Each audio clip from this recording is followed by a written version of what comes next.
ये इस डिस्ट्रिक्ट में मेरी पहली पोस्टिंग है और इससे पहले हम कहीं भी पोस्टेड नहीं, क्योंकि लोक सेवा आयोग से जैसे ही चयन होने के बाद पहली पोस्टिंग जेपी नगर में ही हुई है।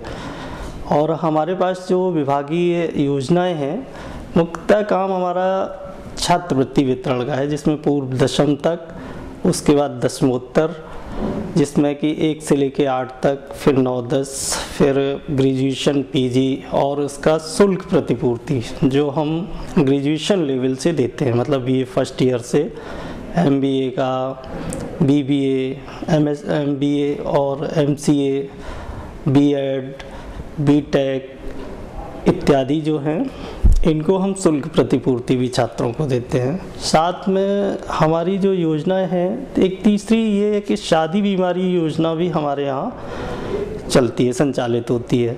तो उस योजना में शादी में हम जितने भी एक्चुअली गरीब मतलब वर्ग की महिलाएं हैं, उनकी बेटियों के लिए शादी के लिए अनुदान देना, और बीमारी के लिए भी हम 5000 रुपये देते हैं। कुछ नहीं, उसके लिए कुछ जैसे कि जो निर्धारित प्रक्रियाएं हैं शासन द्वारा, उनको एक्चुअली फुलफिल करना होता है। उस प्रक्रियाओं में ये कि जैसे यदि स्कॉलर तो हम ऑनलाइन आज के समय में है, शुल्क प्रतिपूर्ति भी ऑनलाइन है, सीधा हम छात्रों के खाते में ट्रांसफ़र करते हैं। लेकिन शादी बीमारी में ये होता है कि एक तो आवेदन पत्र यहाँ से लेके, जिसे हम फ्री एक्चुअली प्रोवाइड कराते हैं, उसमें फिर एक कास्ट सर्टिफिकेट लगता है, साथ में आय का, प्लस एक शादी का जो कार्ड होता है, शादी कार्ड भी उसमें ऐड होना चाहिए। फिर तहसीलदार से वहाँ से प्रमाणित, मतलब तहसीलदार और एसडीएम की मोहर वहाँ से मतलब फॉरवर्ड होके हमारे पास आता है। फिर उसको हम सैंक्शन करते हैं। तो जितने भी ज़िले की उपस्थित एक्चुअली गणमान्य व्यक्ति होते हैं, जैसे कि एमपी, एमएलएज और एमएलसीज, राज्यसभा के भी मेंबर होते हैं, उनको हम बुलाते हैं और ये सैंक्शन उनके सामने हम अपनी लिस्ट को रखते हैं।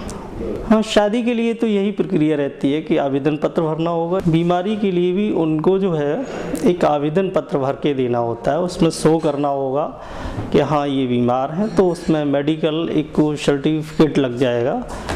उसके लिए फिर हम यहाँ से अनुदान सैंक्शन करते हैं। हम लोग शादी के बाद भी अनुदान देते हैं, जैसे हम शासन को भेजते हैं अपनी डिमांड जनरेट करके, कितनी डिमांड है, वहाँ से सैंक्शन होके आती हैं कि हम इतना पैसा आपको ट्रांसफ़र कर रहे हैं। उसी के हिसाब से सबसे पहले हम जो वरीयता देते हैं वो निराश्रित को, जो डेस्टिट्यूट्स होती हैं, जिनका कोई नहीं होता है, फिर उसके बाद विकलांग को, फिर विधवा को, उसके बाद फर्स्ट पास्ट दी पोस्ट जो पहले आता है, पहले पाने की ये चयनित किया जाता है। मैं यही कहना चाहूँगा कि जब तक मैं हूँ और जितने पात्र लोग हैं उनको योजना का लाभ मिलना चाहिए, उसके लिए हम पूरा सहयोग करेंगे। और कभी भी हमसे कांटेक्ट कर सकते हैं, किसी दलाल या किसी भी थर्ड पर्सन के गिरफ्त में, घेरे में ना रहें, सीधा कांटेक्ट करें।